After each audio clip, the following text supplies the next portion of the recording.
I wanted to just give you a brief description of what demons are as I understand it. My understanding is limited, but I'll give you the best I have.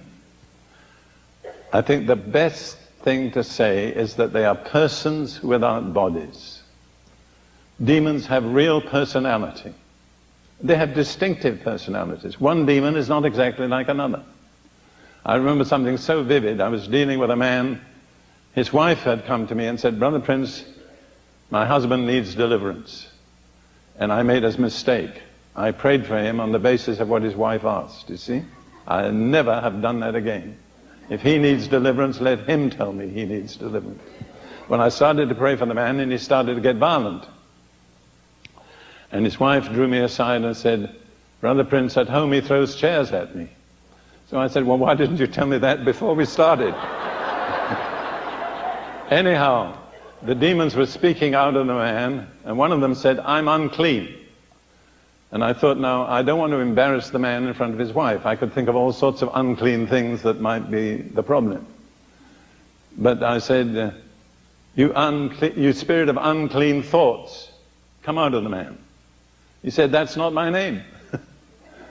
I said, "Come out anyhow." He said, "That's not my name." I mean, you can't easily understand how much of an individual a demon is. It wanted to be recognized by the right name. Well, eventually it came out, but the last thing it said before it came out was, "That's not my name." I'm trying to impress upon you the fact we're dealing with real persons with characteristic attributes. I've already pointed out, and I'll say again, two things. First of all, the word is not devil. The word devil comes from the Greek word diabolos, which means a slanderer, and is a title of Satan himself. The things we are dealing with are daimonions, demons, and they are not devils.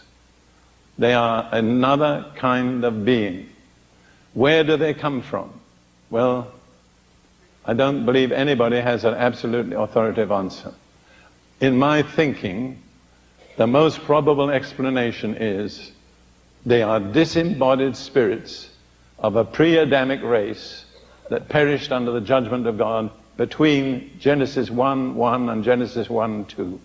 I'm glad to discover that our pastor more or less thinks the same. Am I right? Good, thank you.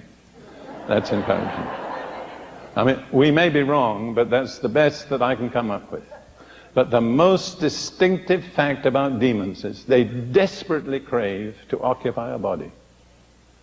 They are not satisfied until they get inside a body. Preferably, they would occupy the body of a man or a woman. But rather than be disembodied, they would rather go into the body of pigs. Because you remember, the man of Gadara, the demons said, "Send us into the pigs. We don't want to be disembodied." What they didn't realize was that going into the pigs would cause the death of the pigs, and they were left after that with the same problem again.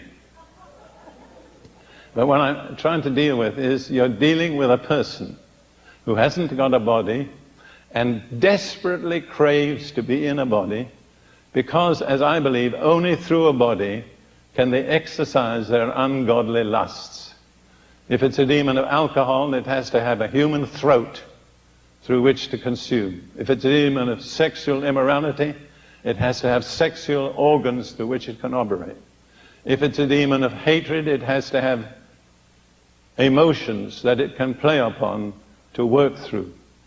In other words, we are surrounded by an invisible host of persons without bodies, desperately craving to occupy bodies. And desperately struggling not to be out of bodies.